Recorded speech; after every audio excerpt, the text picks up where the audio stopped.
That says treat presenters, facilitators, and participants without tomatoes. If you can read that. We are a new committee. If you don't know, I'll give you a brief history. Last summer, the Board of Selectmen, referring to the 2009 Master Plan, decided to appoint a committee of 12 people, and we're called the Economic Development Committee. There are 3 town staff on the committee. Can everybody hear me okay? 3 town staff on the committee. Chris Clutchman is one. She's the Director of Land Use Management. Jody Ross is the town manager. She's on the committee. And Andrea Piranasweet represents the Board of Selectmen on the committee. Other than that, there are 6 residents who either own small businesses or owned in the past small businesses. But they're all residents, and then we've got 3 alternates. So there's a total of 12 people on the committee. So we started essentially last August. That was our first meeting. We spent the first couple of months trying to organize, understand what we were there for, and then we picked some projects to work on. Everything, I'm not going to talk very long tonight, by the way. Kind of follow along where we are. When we started as a group, by the way, there's 2 other committee members, Ron Catarino, I'm sorry, 3. Ron Catarino, Eli Dimitri, and Petri Vul, that are on the committee. Maybe a few more will come in later on. But since last August, we decided to work on these 8 issues that all came about from the 2009 Comprehensive Master Plan. So I know it's hard to read from where you are, but at the end of each of these topics, there's an E number and just a number following that. The E number refers to the economic development portion of the master plan. So if you looked at Permitting Guide to Doing Business in Westford, we got that idea from the 3rd recommendation in the master plan. The number 9 refers to the Board of Selectmen's charge to our group. There are 9 bullets, and if you all, do they have meeting packets? If you look at the meeting packet, and I know it's online, you will see all 9 bullets from the Board of Selectmen. All of those you can tie into the master plan. So basically, all of our work comes about from the 2009 master plan. And the single number in each one of these, although they're not numbered in the list, is 9 bullets. So you can see 1 through 9. You can tie that back in.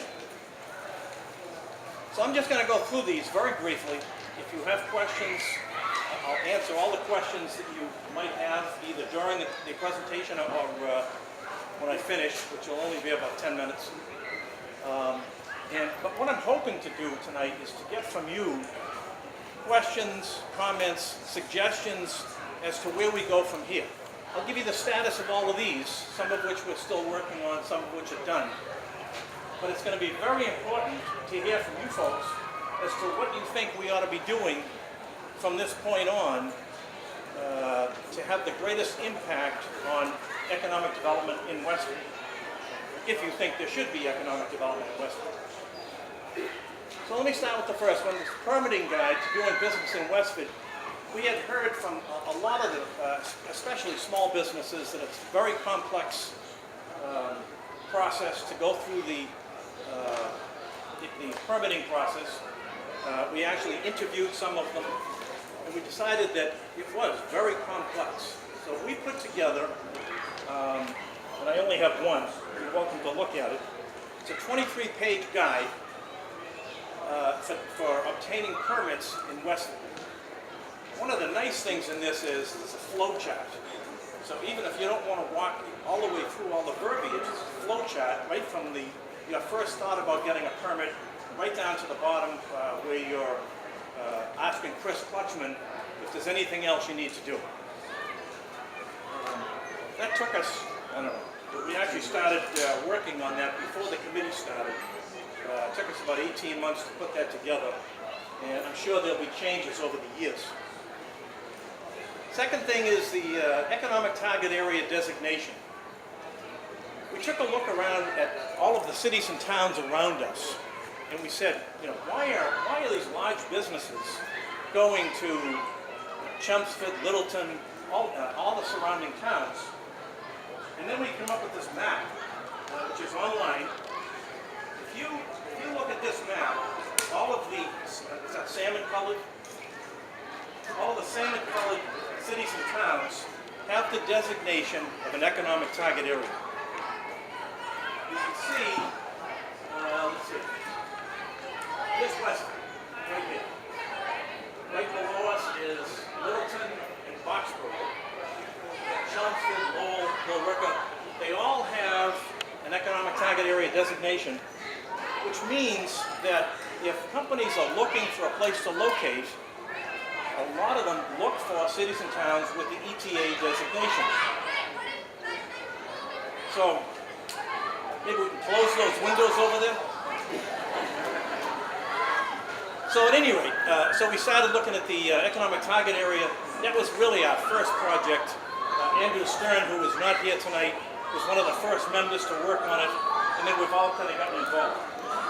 So what we're trying to do is that we've applied to the state, who determines who becomes an economic target area designation. And we filed a 63-page application, and next week we will find out whether we get the designation or not. Now, what does that mean? And we'll probably talk a little bit about this later. But basically, once you have the ETA designation, the two main factors in that are, number one, you can ask the state for some money. If you have a property like, and I hope I'm not talking out of school here, 12 North Main Street, the old Westford Anodizing, you all know where that is? That building is in very, very tough shape. Part of it collapsed, the roof collapsed this year. We can apply to the state for what's called brownfield funds. That allows us to put money onto that site to bring it back to a productive state, which will ultimately bring more taxes in and so forth. There's another cold storage building over on near the Brookside Mill on Brookside Road. That's a huge building, probably about 100,000 square feet, I'm guessing. I've looked at it as I go by. That's another building. Is that a microphone there? It's not a microphone for projecting to the audience. Can you hear me all right? Better now when the kids are on. Okay. We just asked if they could put up some tent things there. So we're trying. Testing. That's for this. That's what right I here. thought. Yeah. Yeah, if there's more seats up the front here, and I'll talk as loud as I can. Actually, maybe I'll feel like the pastor. I'll walk around. The... If you're gonna do that, can you actually grab the microphone and walk around with it? Oh. Because that's how I hear you. I'll stay up this way. I'll just try to talk a little louder. So at any rate, the number one thing is for brownfield funds. We would love to be able to apply to the state to get some money to fix some of these problem sites, I'll call them. Number two is once you have the ETA designation, you're allowed to offer tax increment financing to businesses that might come into town looking to put up a new building and especially bring in jobs. That's what our main purpose is. Tax increment financing, I'm sure you saw the Red Hat building going up, the addition of 100,000 square feet. They came to the town. We did not have the designation. However, we got an emergency ruling from the state that allowed us to provide tax increment financing to Red Hat. There was a question whether they would stay or not. I think that kicked it over. We're finding that without being enabled to offer these TIFs, companies will go to other towns. They get a financing, I'll call it a discount from Westford, However, the bigger point for them is, once they get the TIF, they can then go to the state and get state discounts, okay, essentially. So those are the two things in an ETA. And you can ask more questions about it in a little bit, and I'll try to answer as best I can. Business outreach.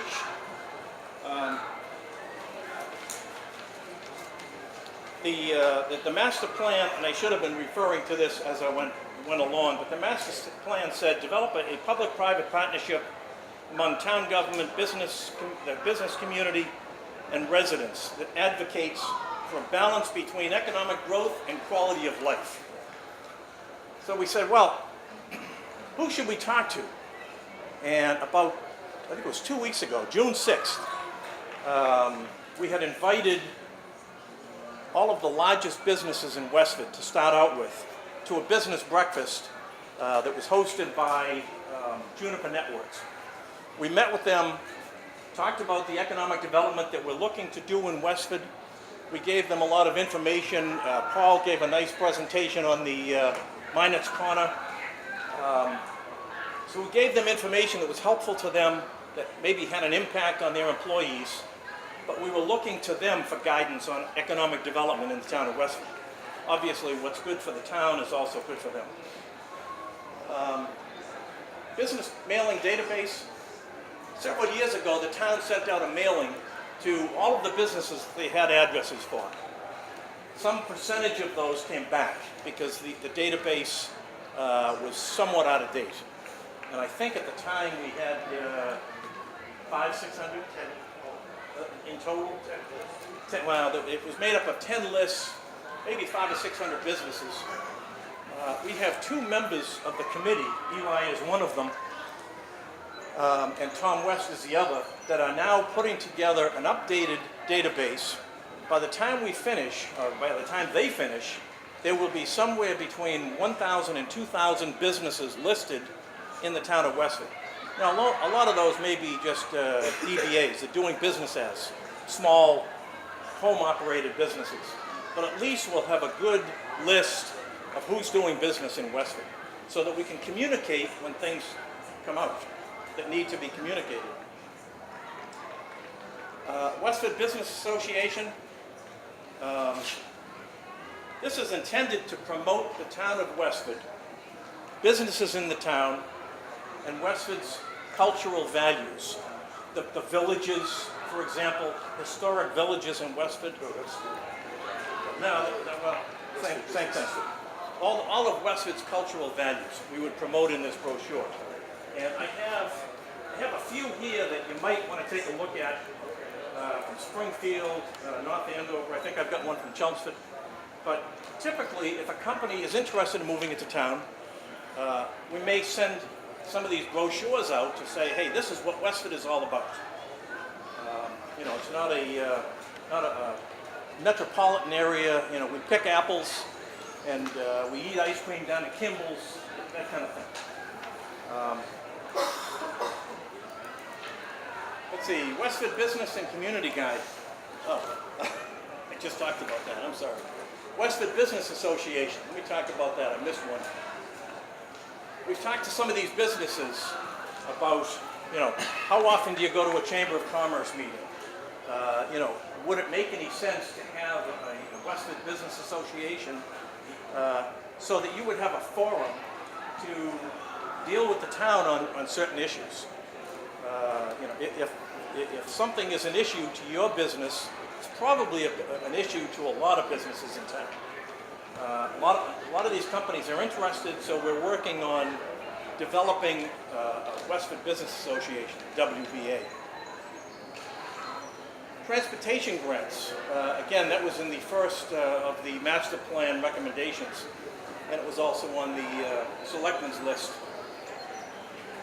Last November, we applied for what's called the Community Innovative Challenge Grant. We applied, this is a transportation issue in the town of Westford, as well as 6 or 7 other towns. We all got together and decided that we needed some money to, number one, to put together a Transportation Management Association to look at things that would help transportation in all of the towns. How do you get people to the shopping areas? How do you get people from Westford into Cambridge or Boston? At some point, there's got to be ways to do that, and that's the first thing we need to do is develop a Transportation Management Association. And finally, promote Westford's identity and regional economic development. The master plan said partnership arrangements should extend beyond town lines. And we took that a major step this year when we decided that we needed to apply for the economic target area. Angus Jennings, who you probably all know, was involved in the Red Hat economic target area, issuing a TIF to Red Hat. That was a one-shot deal. What he found at the time was that Westford, on its own, could not substantiate all the requirements for an economic target area. What he did find was, if we join someone else's, we can jump on their ETA, and once you're on it, you're on your own. You can do whatever you want. You're designated as an economic target area. So we have spent probably, I don't know, the last 8 months working on the ETA with Littleton and Boxborough. Littleton and Boxborough belong to started an ETA a number of years ago called the 495 Technology Center Economic Target Area. So those two towns right now are combined into that one economic target area. We met with Boxborough and Littleton. Jody met with the selectmen in those towns, and they agreed that it would be great to have a regional economic target area. So they went the extra mile. They sent letters to the state in support of us. A lot of the businesses did. The Economic Development Committee sent a support letter. And again, as I mentioned before, that's what's coming up next week on the 26th.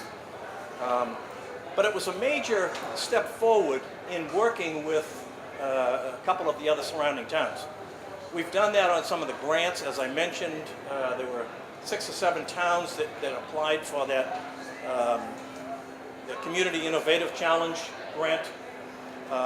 We applied for, I think it was $110,000, and I believe we ended up in the $85,000 range. So basically, that's what we've been working on. The Economic Development Committee is very energetic. We've done a lot in the last 10 months, but a lot of these projects are coming to a close, so we're looking for other ideas. So I'm going to open it up for questions. Is Westford looking for more business to come to town? If so, why? The question is, are we looking for more business to come to town, and if so, why? I think we're always looking for the right type of business to come to town. What is that? Well,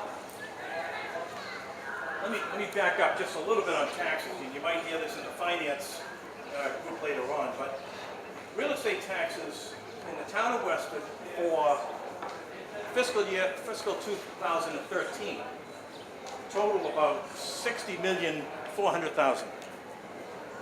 I think the budget is somewhere around $100 million, but $60 million comes from taxes. Anybody know how much of those taxes come from business and industry? It's about $7.5 million right now. It comes from commercial and industrial properties in the town. So this is the reason why we're looking for more business to come to town? Well, I think the reason you want to have more business of the right type coming to town is to improve the tax base, fill the spaces that are empty. You probably know. So it has helped us, and you're saying with all these businesses that come to town, it has helped us through the years? Well, just in 2013, of the $60 million collected in real estate taxes, $7.5 million. What have we spent to have these businesses come to town? Well, that's interesting. I mean, typically businesses don't use the school system, which is about, Well, in a way, they 50% of do, the tax because bill. you're bringing younger families to town, and they will use the school systems. yeah. Well, the young families would, but then again, Yes. they're going to be paying the tax bill also. Yes. So, economic development, trying to bring in new business, I just wondered if we have Helps to enough business already. if we have what? If we have enough business already. Well, if you look at just this year, as you probably know, we just lost IBM. Or didn't- IBM was 160,000 square feet, 1,100 employees, just left a couple of months ago. That's down on Tech Park East. So there's an empty building, 160,000 square feet, that we would like to fill. Why did they leave? What did they say? Well, their reason? I can't fault them for leaving. Right down in Littleton, they had a building that was only half full. Right, So they moved the 1,100 people down there. So at least they're still our neighbors. But we do have empty space there. The Very Fine site is another one that's been empty for a couple of years. Beautiful site that would be nice to fill with a tax-paying business. Sir? Okay, related to what you said.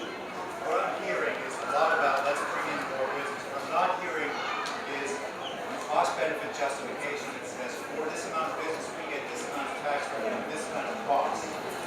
I'm hearing we just want more business. Yeah. I also haven't heard, Okay, sure. I also haven't heard a lot through your entire discussion about balancing the quality of life. I heard you say it once, but I'm hearing much more skewed towards economic development and not enough consideration of quality of life. From what I'm hearing from this just 30 minutes of discussion, I'm not saying that represents the truth, I'm just saying that's what I've heard. Right. The one consideration that I wanted to get across is that I'm very concerned about traffic. I'm very concerned about utilization of space that might be better protected as open space. And I'm not hearing balancing economic development against those other considerations.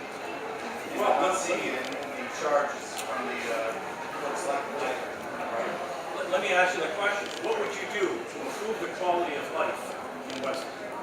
I mean, what type of businesses would you bring in, if any? First, I would want to understand, if I bring in more business, Yeah. what impact is that going to have on traffic? What impact is that going to have on town services? What impact is that going to have on open space?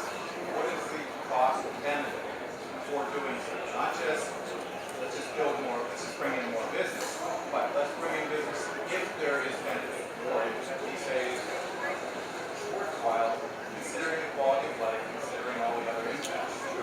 Not just tax revenues, but quality of life. Tom, if I might, Yep, go ahead. one of the things that Tom did a great job at is referencing back to the master plan. And for those of you who are involved in the master planning process, you know the economic development portion is one portion of that. And so we're here talking about that portion. Of course, the master plan, and I'm going to point over in this direction, because there are charts that talk about all of the different chapters of the master plan.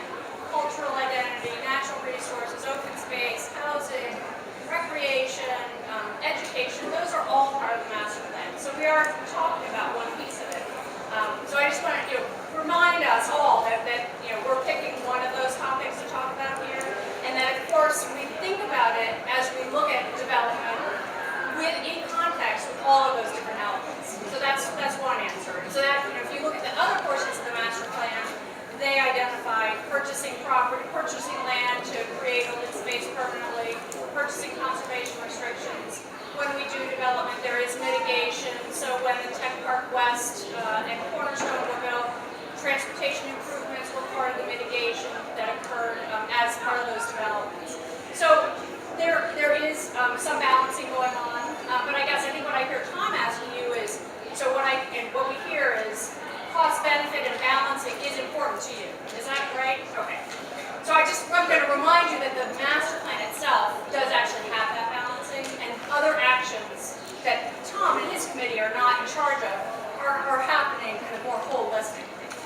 So there are some more answers to that. Yes.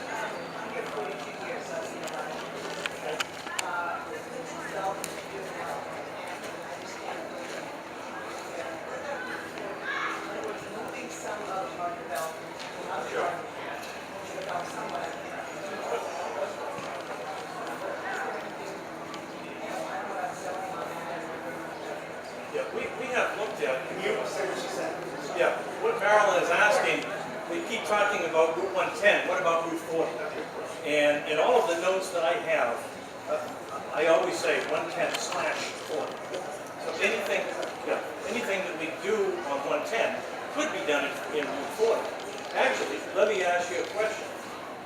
One of the things that the master plan recommended, as you may remember from the last couple of years, is mixed-use zoning. So if we look at 110 and 40, is there a way to integrate mixed-use zoning on those routes? Or in the villages, in the historic villages in town, where you've got small businesses? Is there a way to initialize some mixed-use zoning? For example, you've got 525,000 square feet behind the Red Hat building. You know, what should be done with that? If we all own it, what could be done with that? I was in a meeting a couple of weeks ago where one of the vice presidents was saying that one of their problems is that Westford is so expensive. When they go to hire these young professionals out of college, and those young professionals try to move their young families to Westford, they can't afford to buy a house here. So is it possible, would anybody support an idea of putting in what I'll call entry-level housing? Not affordable housing, entry-level housing in an area like that? Something to think about. Do the individual EDAs require specific legislation? I'm sorry, do they what? Do the individual specific EDAs require specific legislation? The ETA is granted from the state. If you're referring to the TIF, Does it require legislative approval from the state? no, it does not require, it's actually issued by the Staff. Economic EACC. Economic Advisory Coordinating Council. Yeah. And that is the higher level state entity that is, I believe, appointees. But if I can just take one point further, in order for the town to issue a TIF agreement, that has to go through the Board of Selectmen and the annual town meeting. Okay? That's what. I have two things. I'd like to say one, we looked at what we call cleaner businesses coming to town. And one is high tech, that is here in Westford, but the other thing is really basic. And I think we have some consideration of money that those corporations are going to town, for instance, turning around all of those, that's all done well. And they're giving a lot of money to these corporations, but one of the things that you guys can sort of business is and the other has to talk about working with some of those companies, so that they're more flexible time frames again to alleviate these stresses and traffic. So I don't know if along that line. And that's actually in the master plan. Number 6 of the economic development portion was, talks about green business. And, convincing businesses in town to maybe go on flex schedules, that type of thing. Were you on the committee back then? 1990. Okay. 100 years ago. I have a question. What is the current occupancy for a commercial space? I'm really talking about the tech part, the attractive. I'm interested in what's happened in 2009, 10, 11, 12, 13. I think you're talking percent occupancy? Tom, can you repeat the question? Yeah. What Dave is asking is, what's the percent occupancy now in the last few years? I think we're averaging, in one of the reports that I just read recently, we're averaging between 12 and 17, 12 and 18%. And that's vacancy. That's vacancy. So, yeah, 12 to 17% vacancy is the current estimate. That's not, I mean, I'm asking, I don't know the answer. That sounds high vis-a-vis the 495 corridor. Actually, the 495 corridor is almost exactly the same. Well, how it Oxford Road, Chelmsford. So my understanding of, again, so Dave's talking about the vacancy rates, and my understanding from looking at the other economic chart that in the past, actually, Littleton's was in 2007, right before the downturn, and they were estimating close to 20% vacancy. Foxborough's was back in 2000, so I don't think it applies. It's not exactly apples and apples because if you exclude Littleton, Littleton has a very, they do not have anywhere near the square footage. So Westford has now 2 million. What's our, I'm not sure. I don't know exactly what the total is, but we estimate that we have probably about 700,000 square feet to be developed. well, I mean, what's, let me ask you what's going? Yeah, I can get back to you, but that's a good Yeah. data point. We don't have that right now. I'd suggest that give your committee some credibility and be able to answer questions like this here as to what is back. Because I think at the end of the day, we may never get there, but I for one favor the tax rate, taxes business is more than residence tax. Dennis? That's controversial. One of the issues that came up in the master plan was the idea of the permitting process, and I just wanted to ask you a question. Do you have plans to sit with any of the businesses and begin to get input on how the whole permitting process can be improved? With the businesses? Yeah.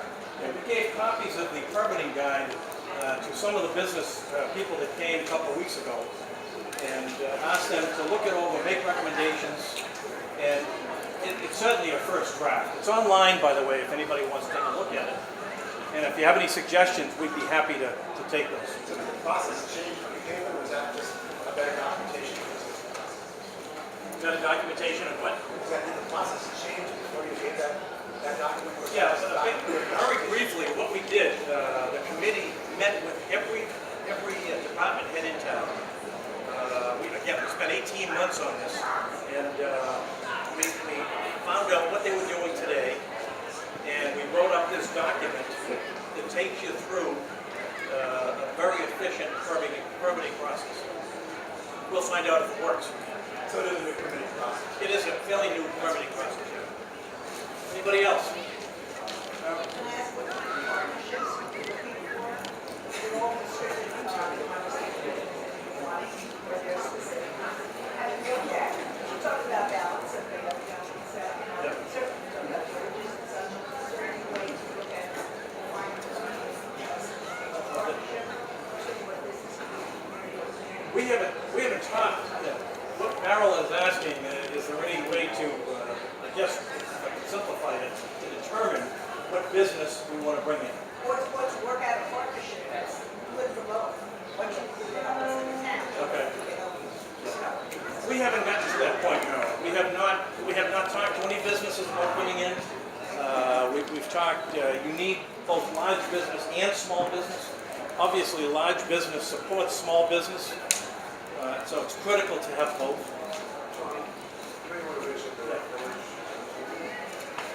Yeah, we've talked about, probably some of you here may live in one of the historic villages.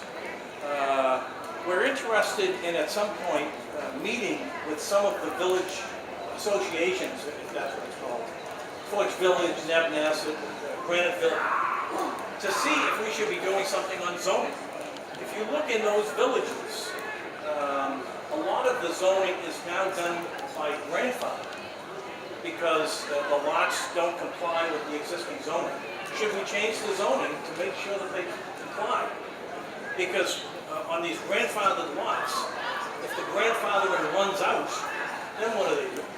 So we will be talking to the villages associations to see if they're interested in meeting with us to make that happen. No, I understand. I understand a little bit. Yeah. I used to live in Parker Village and there is no association. Yeah. The state allowed a process called expedited permitting back in 2019. As the economic development committee looked at that permitting process, we have a number of undeveloped parcels, particularly along Route 40, that would benefit from that. In other words, we can keep out unwanted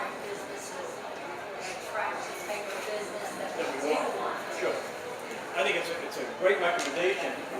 This committee, again, we're new. We've only been in existence for 10 months, but I think it's a great suggestion. We will take a look at that. Thank you. Anybody else?